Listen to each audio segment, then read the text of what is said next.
بكفالتكم له لإسعادكم له. ترى اليتيم يحتاج كل واحد فينا. يدفعون الأزمات والمشكلات والكروبات والأمراض والبلاء بالصدقة.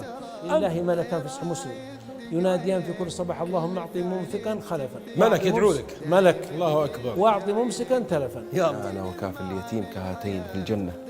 لما نستثمر في الدنيا لنتذكر استثمار الآخرة اللي هو أعظم استثمار وأكبر استثمار.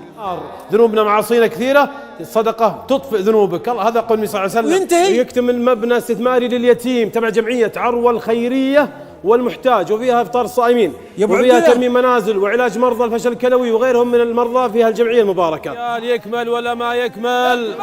يكمل ولا ما يكمل؟ يكمل إن شاء الله عن طريقكم أنتم. ها أنتم هؤلاء تدعون لتنفقوا في سبيل الله